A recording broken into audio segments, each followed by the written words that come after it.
Sorry about that. Anyway, just chatting with you because I'm very blessed and I wanted to share a little bit. So, anywho, I went out to my daughter's house for game night yesterday, and well, game day, and we had very yummy food together. We had a good time.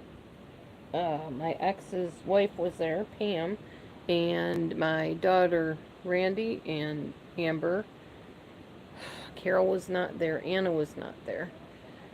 My ex was there, and of course Matthew was there. And we had a game night, or a game day, and it was super, super fun. Um, I was very blessed then, and I was very blessed just a moment ago, and I just wanted to share my blessings. So, anyhow, we played. What game did we play? We played a logo game where you have to guess the logo. It was a family game. That was really fun. And then we played Quicks, the card game Matthew and I play together. And we played Sorry. And Sorry was a blast because we kept sending each other home, and it was just so much fun. We had a really good time. Randy made cheesy chicken casserole. There wasn't much I could do about the cheese because, well, cheese was all through the whole thing, so I did eat that. I did not eat the chicken. I picked the pieces of chicken out, gave them to somebody else, or put them back in the pan. I can't remember. Probably both. They didn't care because they just all kept eating all the chicken that I put in the pan.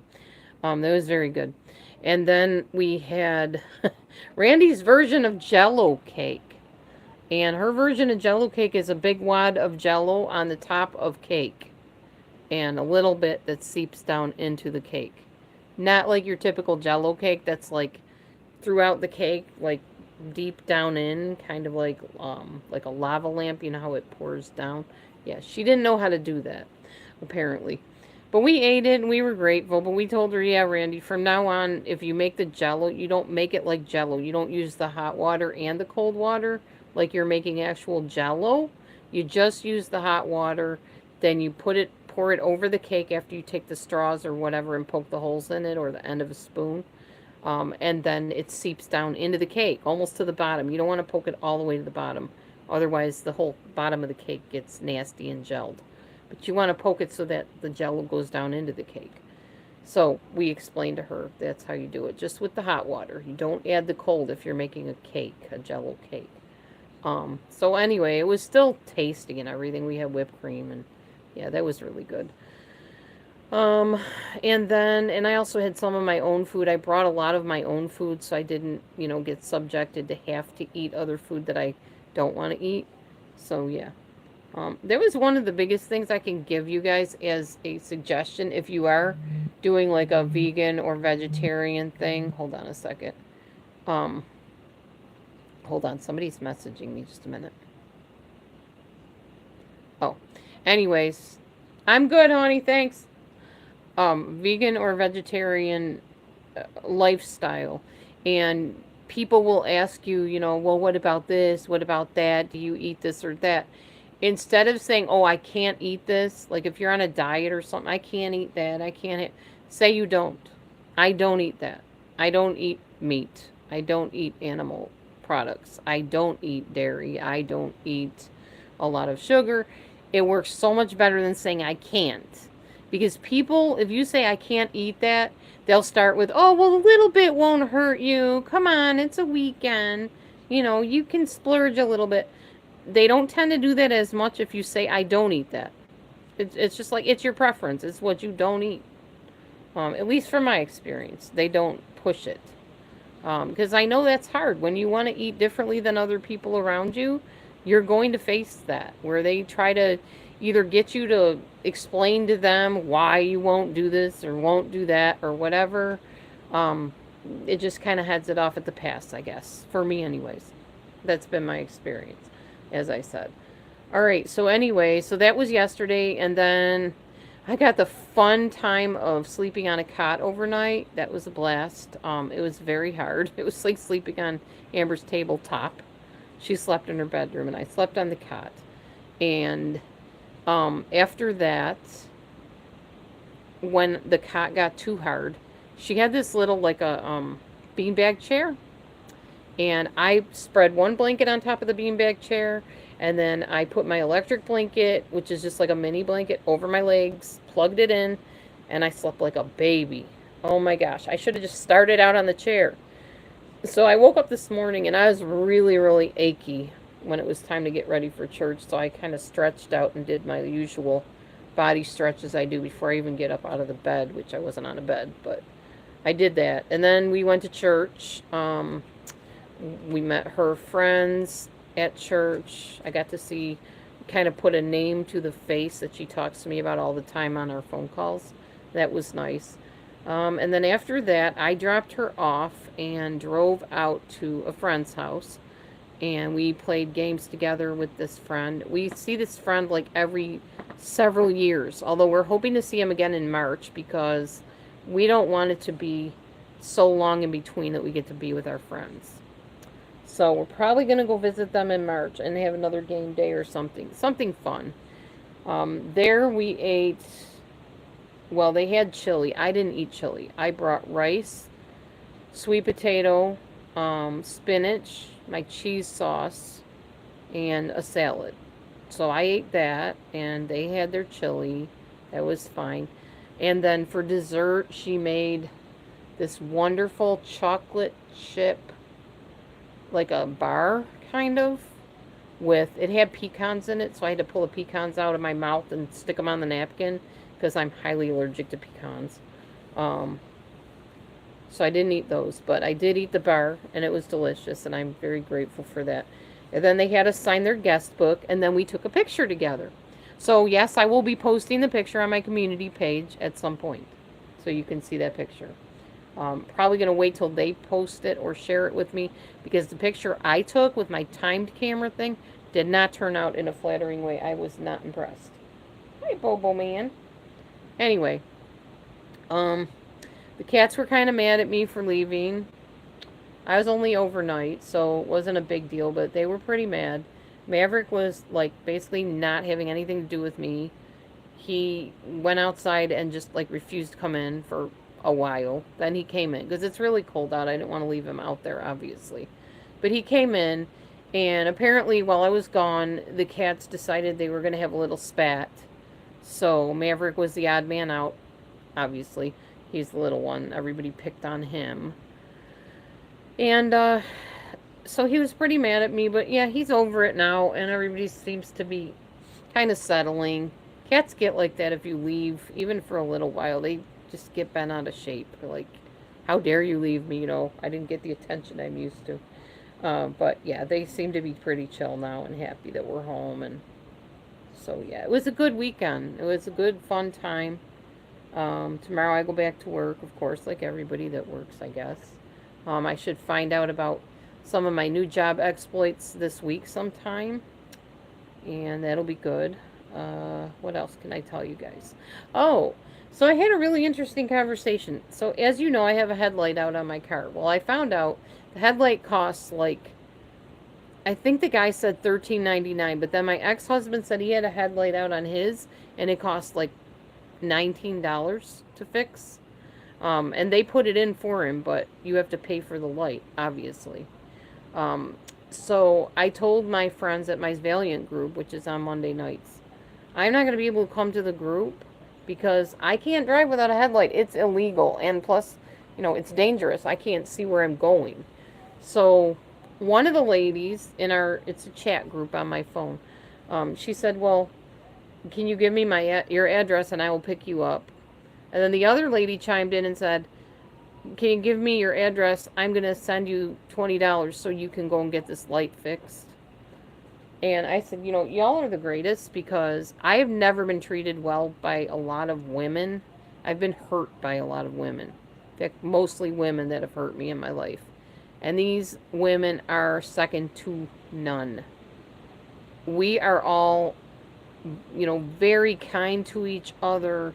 We have a good time, a lot of laughs, so much fun. We couldn't be different than night is from day, most of us. We come from different walks of life, different financial levels, different beliefs, even within our belief system. So we just get along phenomenally, and it's such a blessing and a miracle, and it's everything I wanted and hoped for this year, honestly, and last year.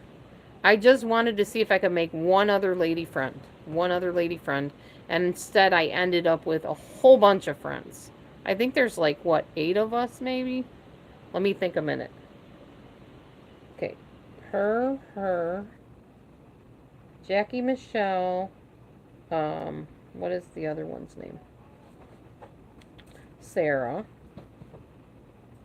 Lisa. There's two Lisas. Judy, Danya. Who else am I thinking? Who am I missing? We've got 2 or 3 new ladies now. So there's like 10 of us. Now, I haven't met the 3 new ladies, but 2 or 3 ladies.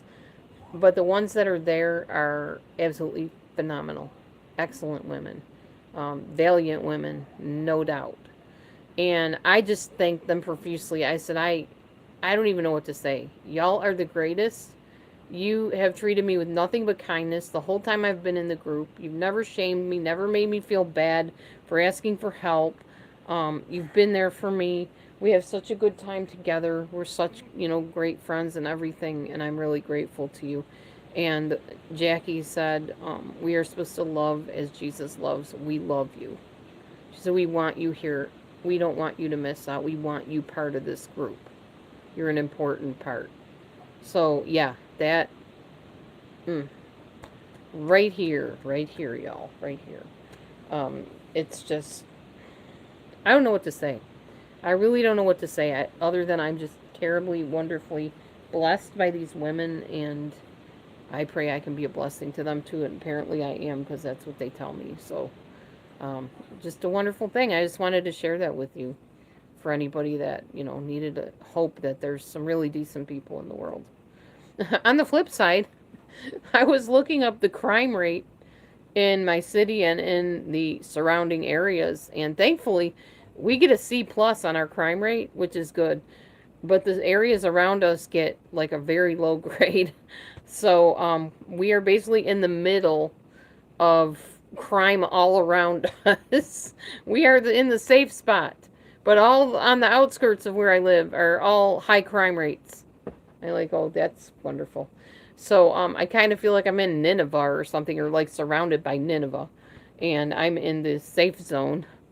Hopefully, God does not ask me to go and speak to the Ninevites, because I would probably be like Jonah and say, I'm not going downtown and talking to those people.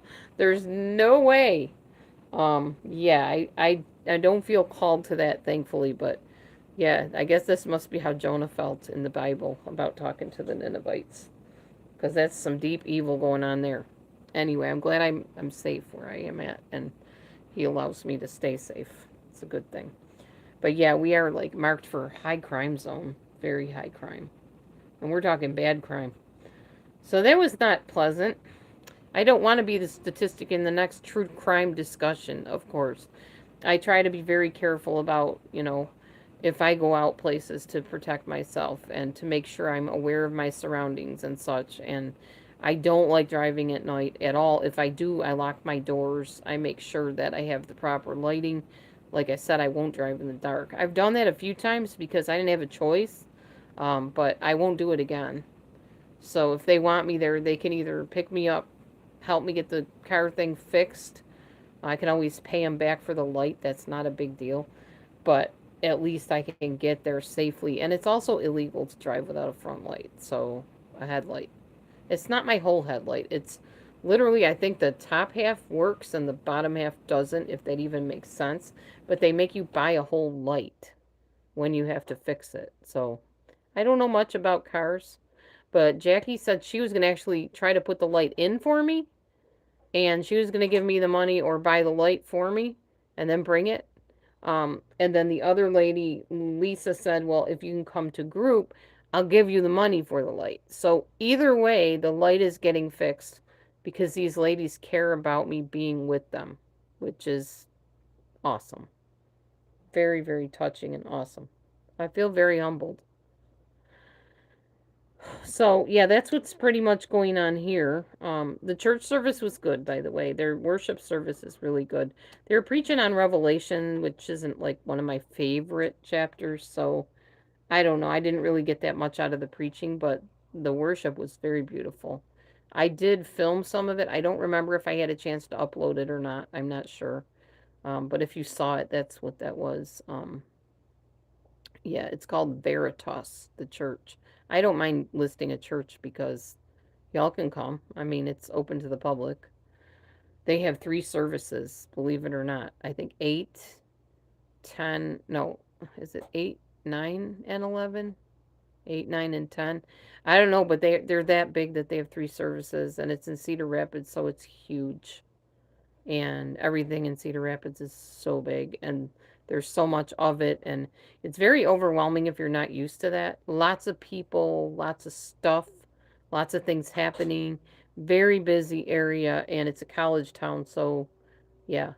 Um, anyhow, Amber should be moving home within the next 6 months, I believe it is. And not home here, but home to this area ish. And we'll see how that all goes. She's trying to figure out where she's going to live and stuff like that. But yeah. All right. So that's all that's going on with me. I just thought I'd give you a quick update. And as usual, nobody has chatted. I'm very used to that anymore. It seems to be the name of the game. What I did find out about YouTube, though, is it's not about who chats, it's not about how many subscribers you have. It's really about the views you get. So if anybody's watching this, thank you for very much for the view, for watching it and taking your time to find out what's up with me.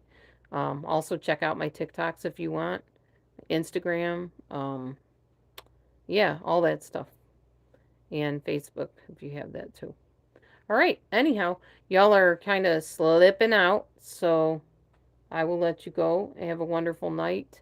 I'm going to try to lay down and get some rest early tonight, I think. I had a busy 2 days visiting with family and friends, and I'm ready to sack out. It's tomorrow, work, and possibly new job. I will find out what comes of that, and I will let you know. Thanks for being wonderful people, and faithful viewers. I appreciate you. And please do comment, like, subscribe, share. If you don't want to subscribe, I get it. That's fine. I'm not everybody's thing. I'm cool with that. But if you want to, I appreciate it. You want to pass it along if you think it's a worthwhile channel. Um, you won't hear cussing here. You're not going to hear vulgar descriptions of anything violent in this place. You're not going to have to deal with a lot of riffraff coming in and starting trouble or distractions or anything. I don't allow any of that on my channel. You will occasionally hear some true crime stuff discussed. My latest interest, not really true crime per se, but Twitch, which was Ellen DeGeneres's sidekick, I guess, on her show, which I don't watch Ellen. I haven't watched it in years. But I guess he was very well loved and very talented and ended up taking his life. And there's a lot of conspiracy theories about why that happened or did that really happen. And you can kind of look into that on your own. I won't get into that. But um, I think there was sinister stuff going on, as I always do with celebrities. I just don't buy it that it's a oopsie, oh, this just happened suddenly. This person that seemed very well adjusted just decided to leave the earth. I don't know. It's fishy to me. That's all I can say. And I don't want to get into it, like I said, not deeply anyway. So that's my thought on it. I just think there's more to it than what meets the eye, and there always is with celebs. And unfortunately, there's a lot of things that go on behind the scenes that in the higher ups, there's not much anybody can do because it's secretive a lot of times. And even if it's blatantly in your face, you can't really do anything. And you probably don't want to get involved because you don't want to be the target. And it's kind of how I feel about it. I know that it's going on. I don't want to be specific. I have friends that know what's going on for sure because we have people in show business, so we know. But you don't want to draw too much attention to that type of thing because, yeah, just for your own safety, want to stay out of it. And I'm glad I can. Anyway,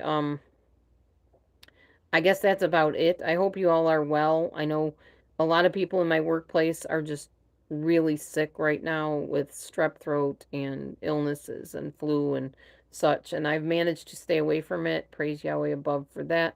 I've been wearing my mask almost every day at work because I just don't want to chance it. After being sick with COVID for a long time, it's just not worth it. It's not worth that risk.